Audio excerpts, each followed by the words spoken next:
Hey guys, this is Flat Grind. Welcome to my channel. Today we are headed from Dallas north up to the Texas-Oklahoma border and Lake Texoma. I'm gonna head up to Eisenhower State Park, which is on the Texas side of Lake Texoma, and spend a night, camp out there. Just want to make another quick trip. Take advantage of the cool weather that we're having right now. It's about 73, which is probably 10 degrees or more cooler than it typically is this time of year. So I'm just gonna sneak away for one night and take advantage of the cool weather while it lasts down here. I'm about to get on the North Dallas Tollway, and instead of making a straight shot up there, I'm gonna do a little bit of a detour. I'm gonna take the tollway up north until it ends right around Frisco, and then I'm going to cut over on Farm to Market Road 455 up in Salina and right across through Weston and Anna, because 455, that road is about the closest thing that we have to twisties around here. So I thought it'd be fun to show you guys that. Then I think I'm going to make another detour and check out sort of a little historical site, but I'll talk about that later. I'm not going to bore you guys with urban highway riding, so talk to you soon. Hey guys, so we're getting to the end of the North Dallas Tollway. We're coming up on Highway 380, which runs east-west across here.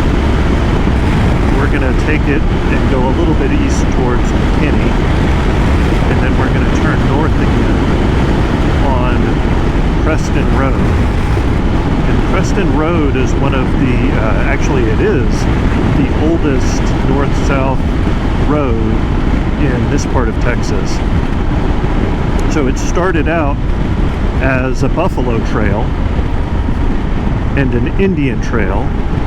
I know that there was one band of Comanches that tended to use it, and I think they used it because both the Comanches and the buffalo used it because it provided easy access across some of the few hills and hilly areas that we have here, and it also was close to water.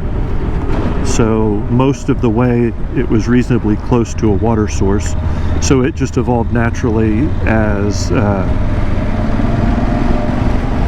the road in the area running north to south.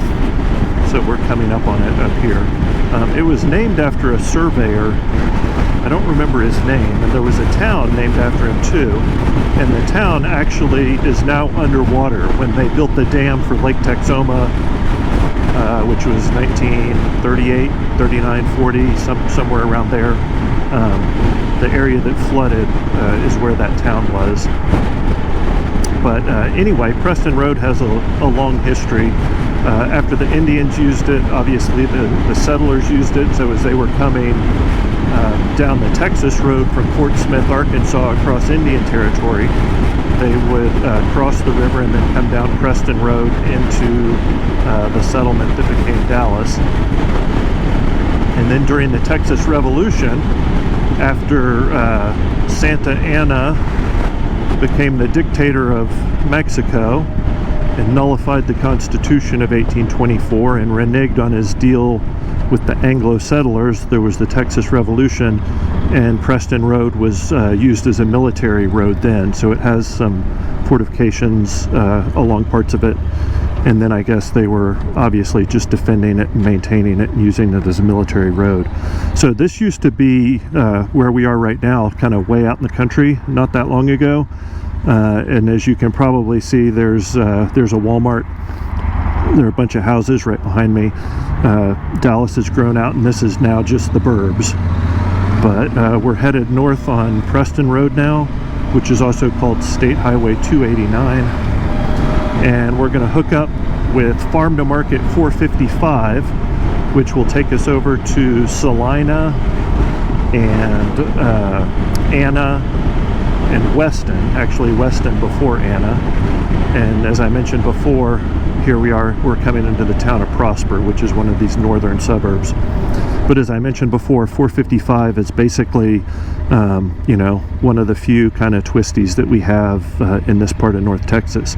So wanted you guys to get a peek at that. I'm going to kill it for now and come back when we hit 455.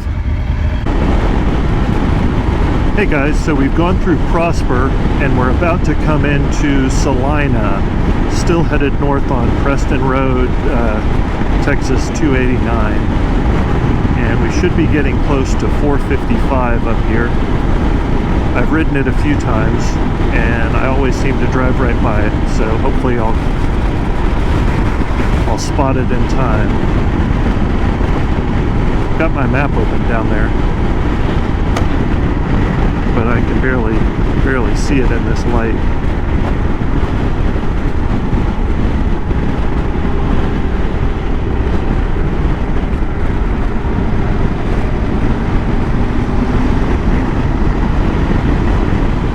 Should be getting pretty close.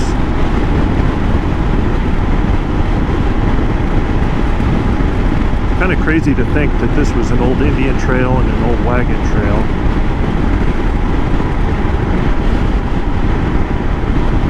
Really wasn't that long ago that it was just a little two-lane road with farms on both sides.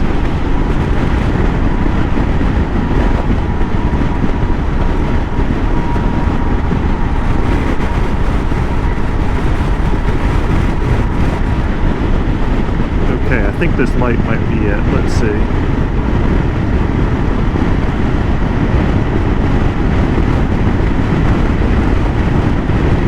Nope, a little bit further on.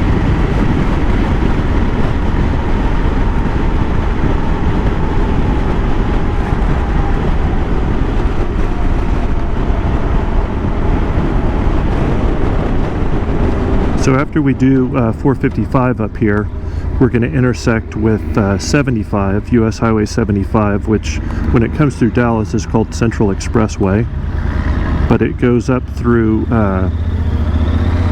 North Texas and up into Oklahoma, and it crosses the Red River just to the east side of Lake Texoma.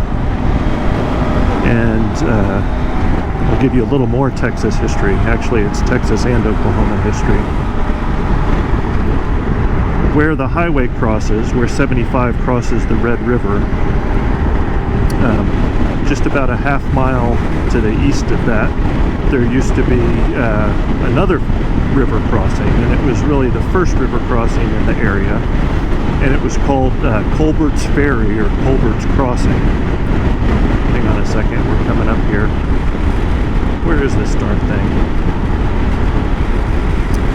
And Colbert's Crossing is named after a guy named Benjamin Franklin Colbert. And interestingly enough, he was a Chickasaw Indian. Let's see here. That's not it. So he was a Chickasaw Indian. Both of his parents were Chickasaw, and apparently he came from a prominent Chickasaw family. And they must have been pretty well-to-do, because he moved from Mississippi to Oklahoma, which back then was just Indian territory, right? It was the Chickasaw Nation. And he got permission from the Chickasaw Nation to start a ferry crossing the Red River. And he charged a toll. Actually, let me back up a minute. Before he started the ferry, he moved here and bought the land, and he bought 500 acres. Where the heck is this thing? Bought 500 acres. He had 25 slaves. He grew cotton. He grew corn.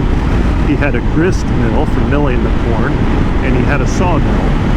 And so when he started the ferry operation, he had slaves that would pole the ferry across the river. And the ferry was just a wooden barge, and they charged about $1, I think it was, for a wagon with 2 oxen, a 2-team wagon. And then he charged, I think, $1.25 or something like that for a wagon with 4 oxen, and cattle came across at 10 cents a head. So he had a pretty good business going there. And here we go, finally, 455.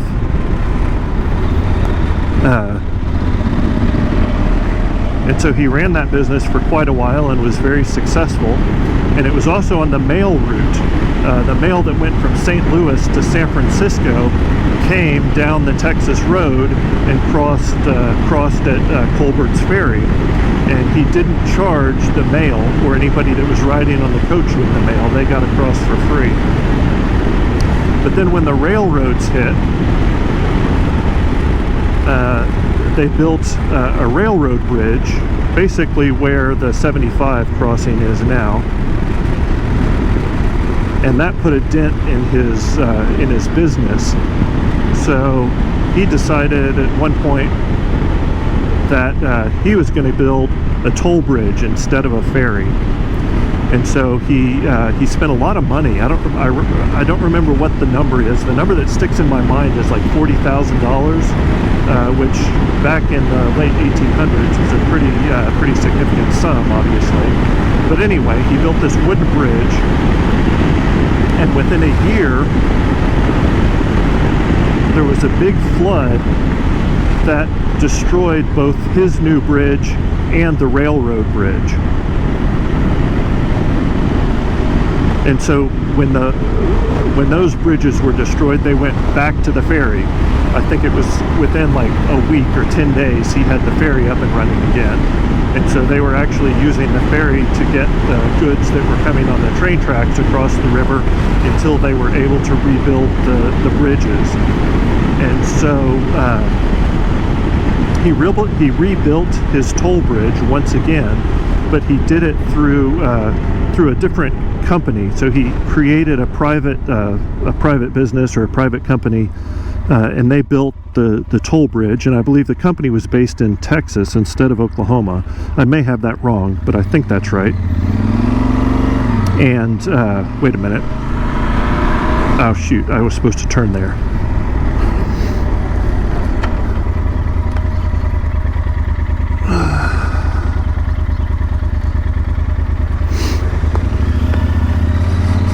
And so they rebuilt the toll bridge, and there was another Texas company that built the toll bridge nearby. And so those operated for quite a while.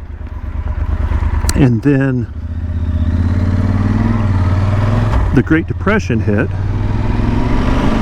and FDR and those guys were sending money to the States, and ultimately Texas built a bridge basically, and I think pretty much in the spot where the 75 bridge is now. Texas built a bridge that was a free bridge, and of course the toll bridge operators weren't real happy about that, and Texas had cut a deal with them, and they were going to pay them $60,000 plus I think it was $10,000 a month for a year in order to make up for the lost revenue, because it was really going to kill the business of the toll bridges.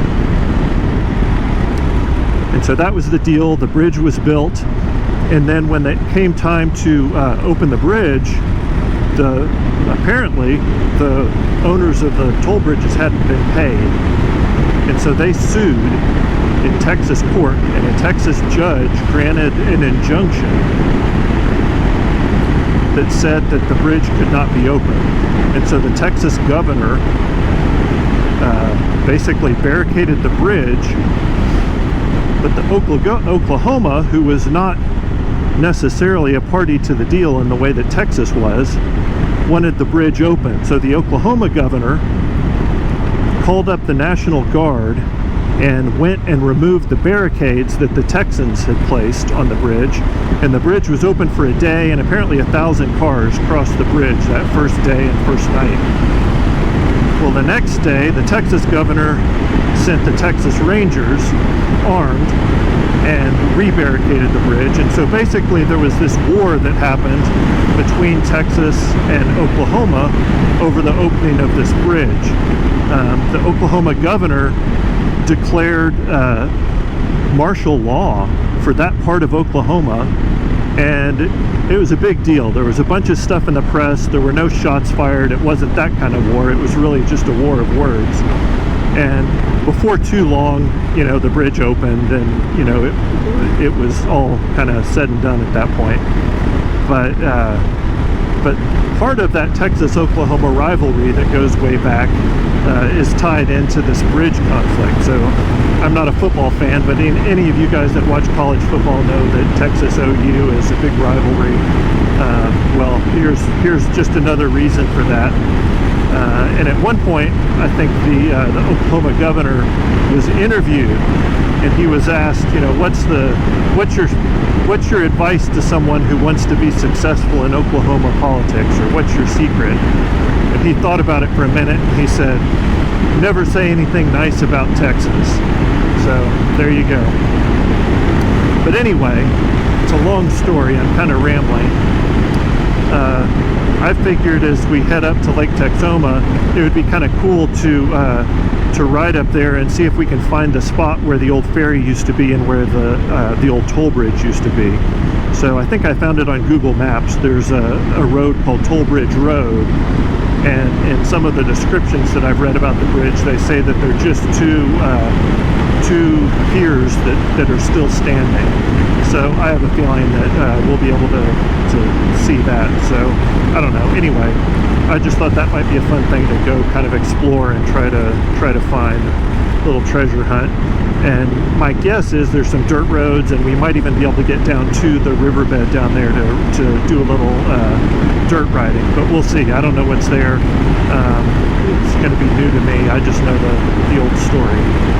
So anyway, a little bit of Texas history, a little bit of Oklahoma history.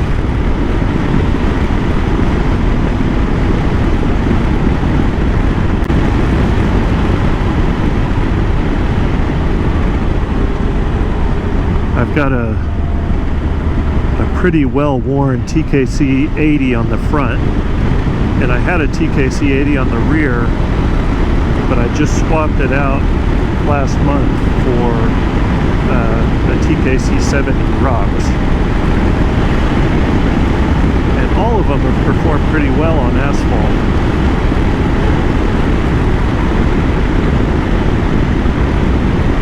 They wear quickly, but they ride well, and of course they're loud on the highway.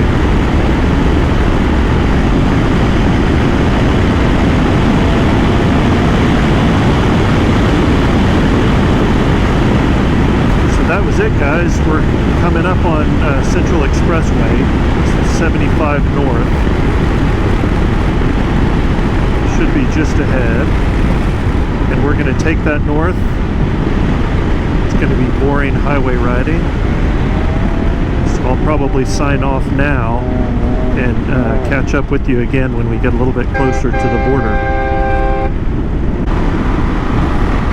Okay, so we're coming up on the border. We're still on 75, and we're coming up to the Texas-Oklahoma border, Red River. I'm going to exit here. I want to see if there's a way that we can loop down, get down to the river, and see where Colbert's Ferry and bridge would have been. Let's see, tourist info left. So, let's see, travel info center.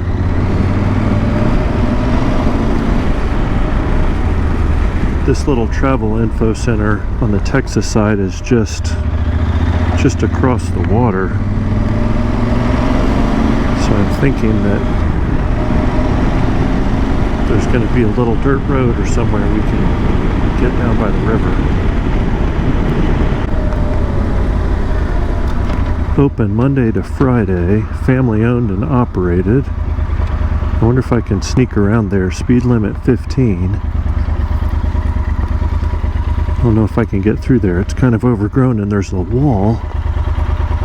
Dang. There's the river. That's where we want to be. wonder if there's another way over there. So I'm back on 75. We just passed the travel center there. We're coming up to the bridge to see if there was a little dirt road or somewhere I could get off, but there's nothing here.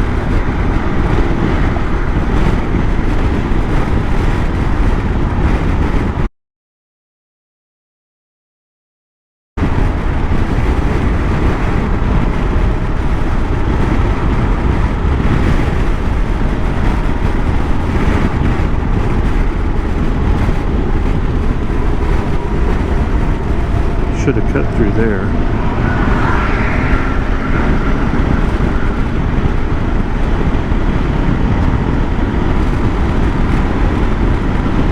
Let's loop around on the Oklahoma side over here.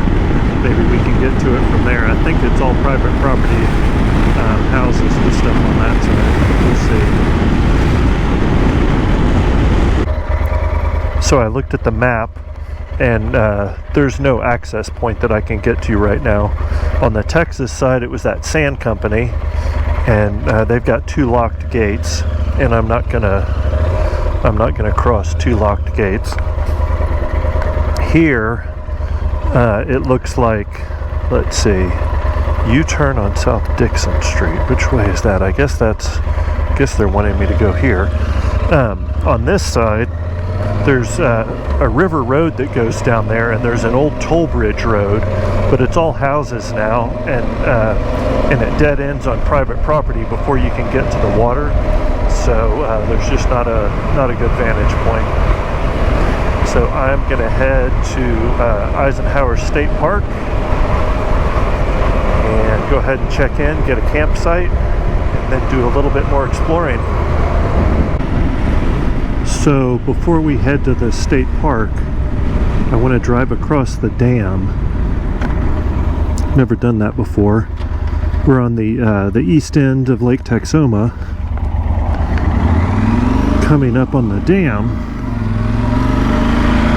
So the lake is going to be on our left, the Red River on our right. We're going north from Texas towards Oklahoma. Here's the turn for the park, but I'm gonna skip it and go across the dam. Check it out.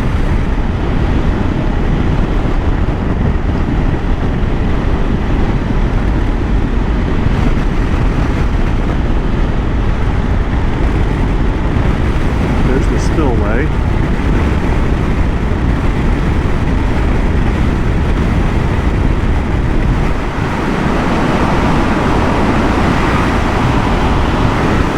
And the lake.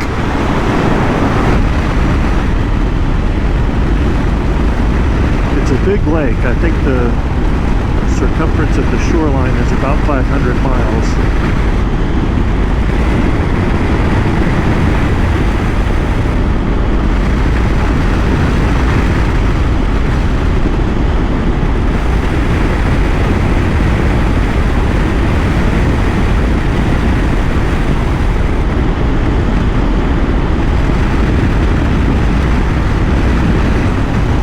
Boats out today.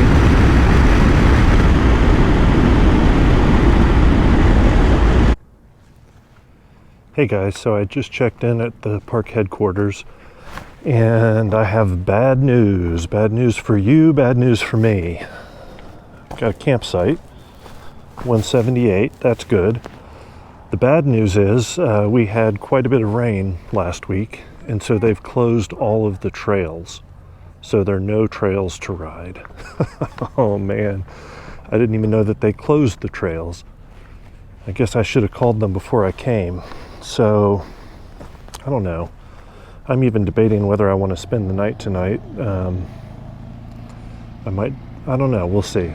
Anyway, let me get back on the bike, and we'll take a loop around the park and check things out. Hey guys, so just made it to the campsite. Thought I would just take a quick look around. I'm still trying to decide if I want to stay or if I'm going to go. With the trails closed, it's kind of a bummer. It's only about 1:30 in the afternoon, and I was hoping to ride those trails. mean, there's not much to them, but, you know, at least for a couple of hours. But with no trails, there's not that much to do. I was kind of wanting to ride, not just hang out at the lake. But anyway, let's take a quick look around.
It's a pretty spot.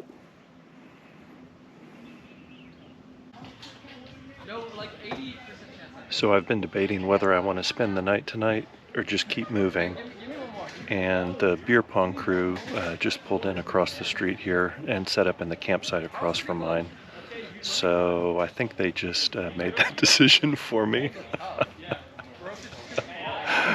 I hope they have fun, but I'm not going to be their neighbor tonight. Hey guys, back on 75 going south, leaving the park and headed back to town. I just pulled over here to the service road side to slow down a little bit so the wind noise wouldn't be quite so bad. We are coming into the city of Anna. So, do you know what Buc-ee's is? Actually, let me rephrase that. Let me say it the Texas way. Listen up, y'all. Y'all know what Buc-ee's is? Because we're fixing to go there. Buc-ee's has become a Texas institution. It is hard to describe. Imagine the world's biggest truck stop, the world's biggest, cleanest truck stop, but trucks aren't allowed. Imagine a truck stop with more bathrooms than you've ever seen. Super clean. See what this guy's gonna do here. Super clean restrooms, lots of food choices, a gift shop, you name it. Gas pumps are always open, you never have to wait. There are a ton of them. Restrooms are always available and always clean. The ladies don't have to wait in line. That's Buc-ee's.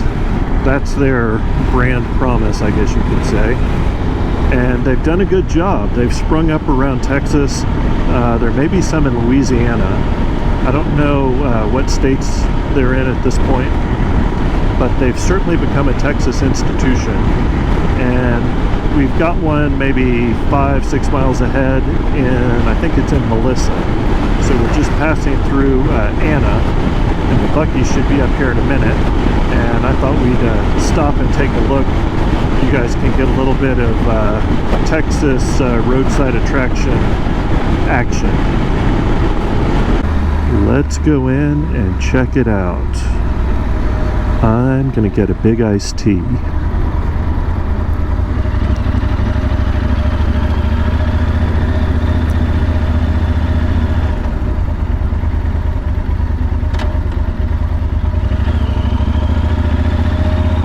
As you can see, there are a few gas pumps.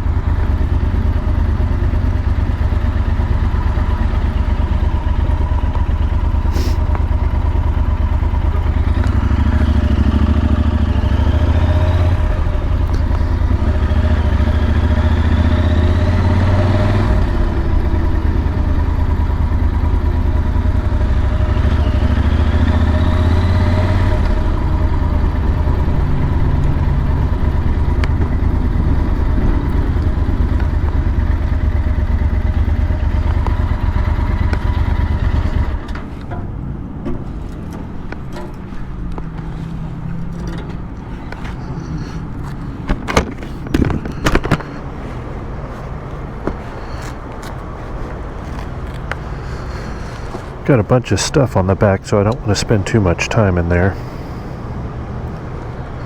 Let's go in and grab an iced tea and check it out, though.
Hi, how are you? So I can be all for you? Yes, thank you. Is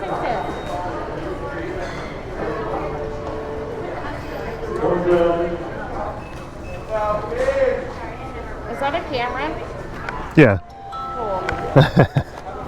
I've been recording my rides. It's fun. Nice. Cool. Thank you. Have a good one.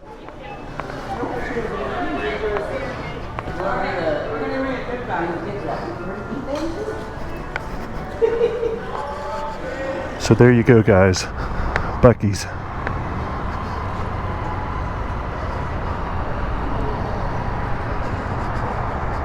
I'm gonna take a break for a minute. Drink my tea. Hey guys, so I am rolling back into town, and I have to declare that a moto-camping failure. Got a little bit of the moto in, but the trails were closed. We didn't get any camping done. But you know what? That's okay. we can always do that another time. It was a beautiful day. Got a little bit of riding in. Got to take you guys along for the ride. Talk a little Texas history. Show you Buc-ee's. Yeah, so anyway, hope you guys had fun. Be safe out there. Have fun, and I will catch you guys in the next video.